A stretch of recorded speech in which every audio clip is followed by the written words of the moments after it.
Good morning সবাইকে। আজকের ব্লগটা আমি এখান থেকে শুরু করছি। আমি এখন সকালে ব্রেকফাস্ট বানাচ্ছি। দেখো কি বানাচ্ছি।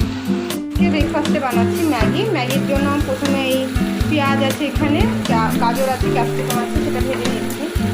আর এখানে হচ্ছে তো ম্যাগি সেদ্ধ, ডিম আছে। আর ওইখানে স্কুল থেকে ছেলে এসে স্কুল থেকে ওইভাবে ড্রেস করে বসে আছে। বর যেহেতু বেরিয়ে যাবে, তো আমি তাড়াতাড়ি করে ব্রেকফাস্ট বানাচ্ছি। একটু চা করে দিয়েছি ওকে, দিয়ে এবার চলছে। পাশে বসিয়ে দিয়েছি কারণ লেট হয়ে গেছে আজকে অনেক। সকাল থেকে সময় পাইনি ব্লগ করার। দেখতে থাকো সারাদিন কী করবো। ম্যাগি রেডি, এবার ম্যাগি দেবো না। তাই খাচ্ছেন। কেমন আছে ম্যাগিটা? ঠিক আছে? হ্যাঁ, বরমশাইকে খাবারটা দেওয়া হয়ে গেল। এবার আমি আর আমার ছেলে টিফিনটা করে নেব। হাজব্যান্ড চলে গেছে অনেকক্ষণ হলো। এবার মোটামুটি রান্না বসিয়ে দিয়েছি। ও তো দুপুরে খাবে না, ও রাতে এসে খাবে। তো দুপুরে শুধু আমি আর আমার ছেলেই খাবো। সেই জন্য সেরকম কিছু আর রান্না বেশি কিছু করিনি। ওই মাছ এনে দিয়ে গেছে, তো মাছের ওই ডিমের ঝুড়ি করেছি। মাছের ডিম বেরিয়েছিল, সেটা ঝুড়ি করে ভাজা করেছি। আর ওই মাছের ঝোল করব আলু দিয়ে। আজকের মতো এটাই রান্না করব, করে দুপুরটা চালাই। আবার তো রাতের করতেই হবে। এই হলো মশলা দিয়ে মাছের ঝোলটা। এখন মশলাটা কষাচ্ছি।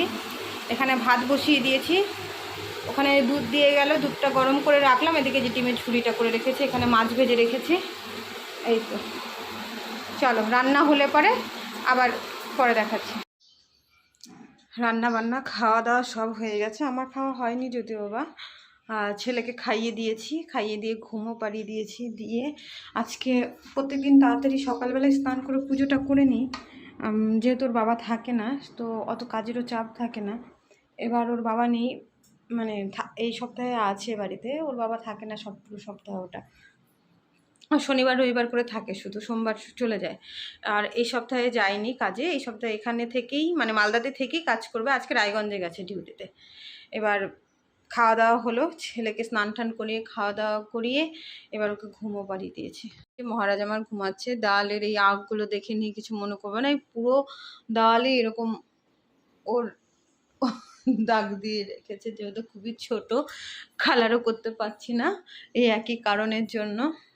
চলে এলাম ঠাকুর ঘরে। দেখাই আমার ঠাকুর ঘরটা যেমন, খুবই ছোট। আমি আমার নিজের মতো করে ঠাকুর বসিয়ে নিজেই পুজো করি, নিজেই বসিয়ে নিয়েছি। ওই বারান্দার ব্যালকনিটা যা আছে, ব্যালকনির একটা সাইডে আমি ঠাকুর বসিয়ে নিয়েছি। দেখো আমার ঠাকুর ঘর।